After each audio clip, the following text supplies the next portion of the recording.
Olá, meu nome é Ana Paula, estudante do sexto semestre do curso de Física da UNB e irei relatar minha experiência de estágio supervisionado 1 durante esse semestre. Irei começar pela identificação da escola, seguida pela minha observação, depois pela coparticipação e, por fim, as conclusões que tive durante essa experiência.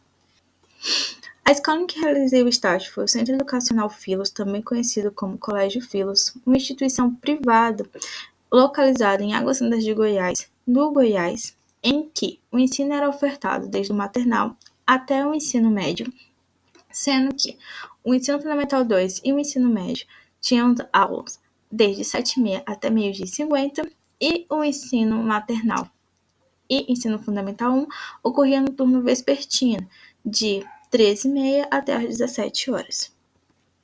A instituição é de renome na região, principalmente devido ao foco voltado para vestibulares e a estrutura da escola, em que há uma quadra poliesportiva, laboratório de informática, laboratório para realização de atividades químicas, físicas e biológicas. Devido à ampla área de recreação para os alunos, as salas são amplas e possuem data show em cada uma delas, o que tornaria as aulas muito mais dinâmicas e práticas, caso o professor quisesse utilizar.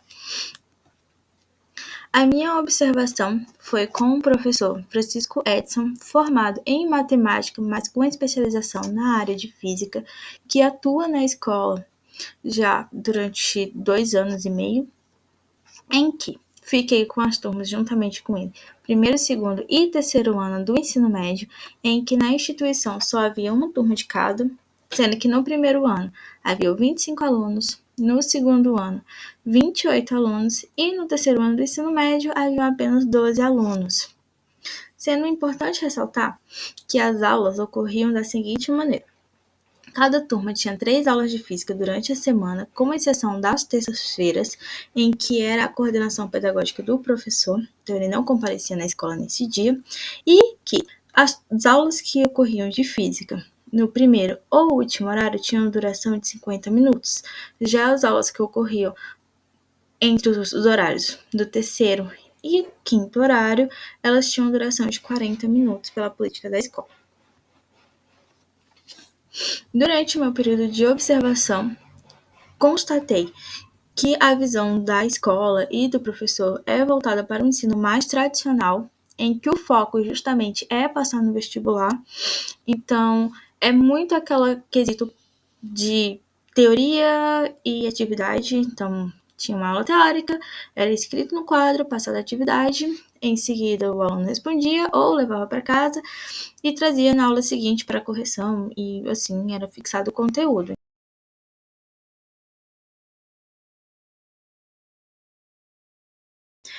O professor Edson ele tinha uma dinâmica de interação com os alunos muito boa, então uma vez ou outra ele gostava de levar alguma atividade mais prática, como Kahoot e torta na cara, como se fosse uma dinâmica por meio de uma roleta para solucionar questões. E algumas valia ponto, outras ele levava chocolate, e era uma forma de tentar tirar a monotonia do conteúdo. Mas o ensino em si era uma versão mais tradicional, de copia, e responde. Também é importante ressaltar que a escola tinha uma plataforma digital em que os professores deviam colocar atividades durante o período de 15 em 15 dias para os alunos responderem, voltados mais para a prática de atividades do Enem e do PAS, cobrando um pouquinho mais de interpretação de texto. O professor Edson não utilizava tanto essa plataforma, ele preferia mais seguir algumas questões do livro que ele passava de vez em quando como dever de casa, principalmente nas sextas-feiras, e no geral ele seguia mais só quadro caderno mesmo.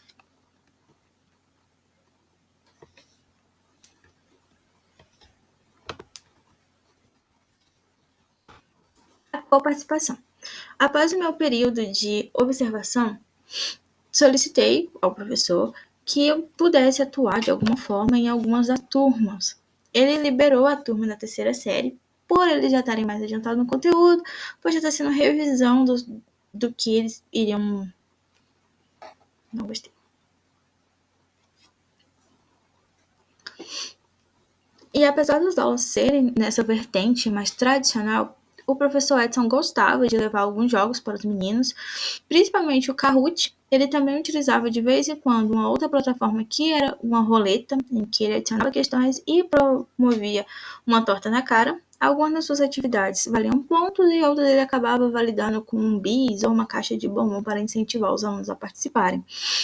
Mas, no geral, as aulas corriam de modo tradicional, com a utilização do quadro e caderno. Mesmo tendo um livro, o professor Edson não utilizava ele com uma constância muito grande.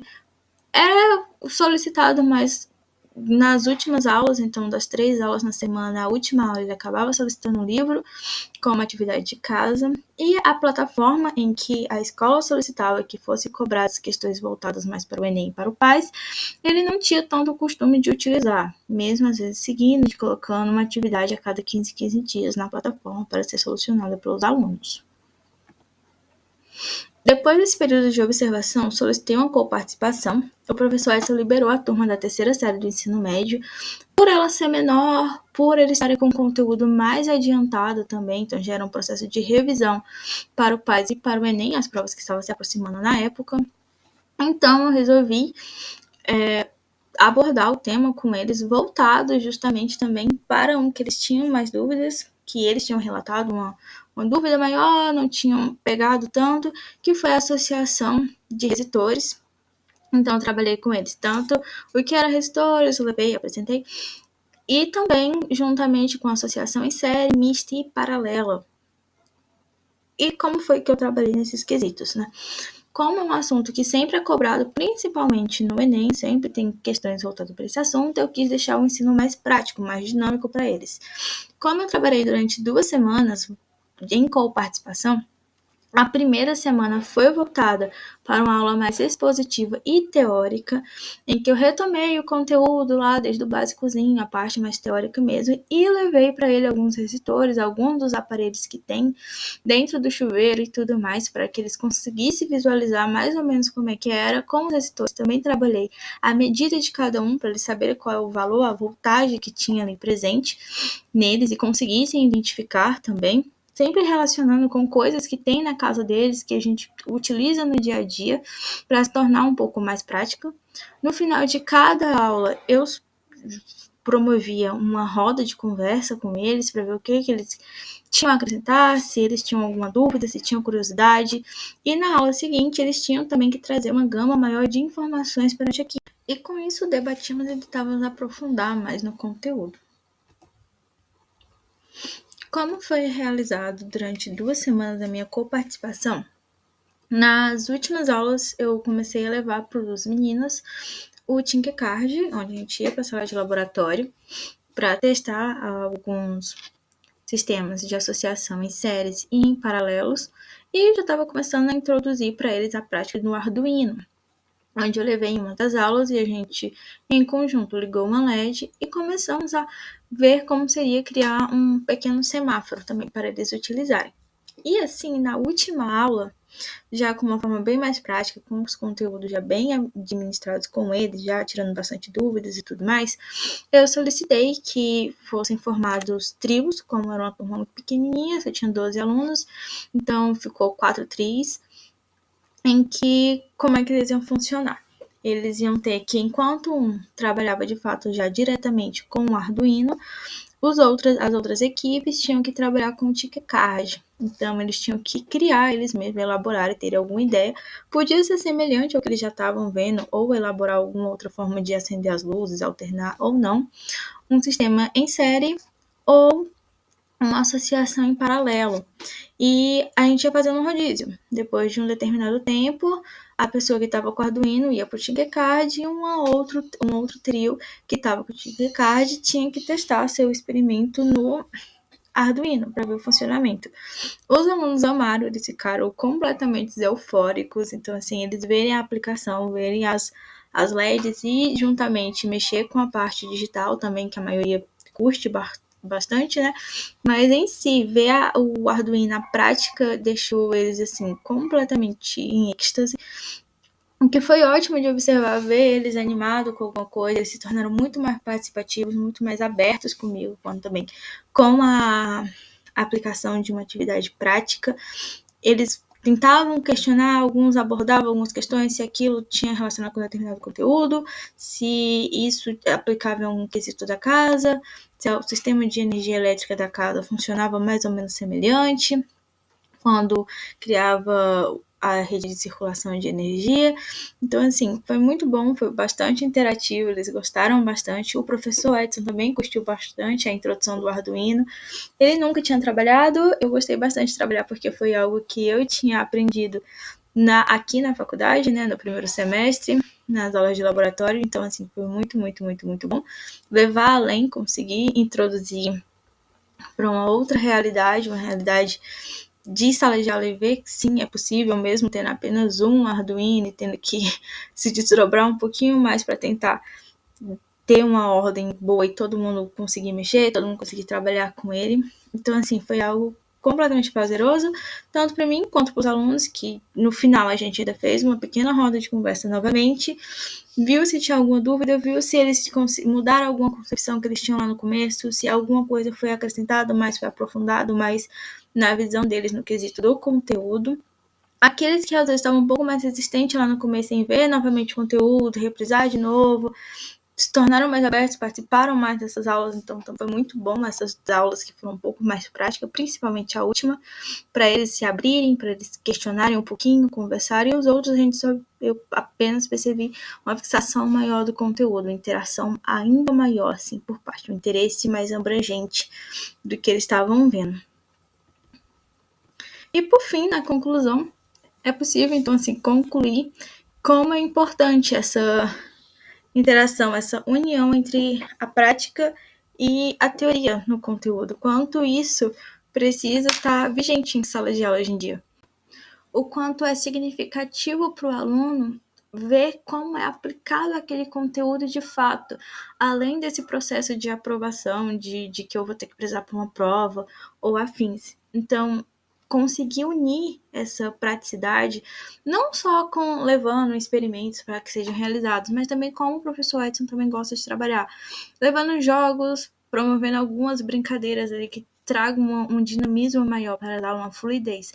É claro, a gente sabe que isso nem sempre é aplicável, não é algo que dá para fazer constantemente, mas algo que possa acontecer por volta de 15 dias, uma vez no mês, já traz uma praticidade maior para as aulas. E perceber o quanto os alunos interagem melhor, se tornam participativos, se tornam mais atuantes na praticidade do conteúdo dele, quando você permite que ele fala, quando você permite que ele explore, que ele também traga uma abordagem para a aula, é muito interessante.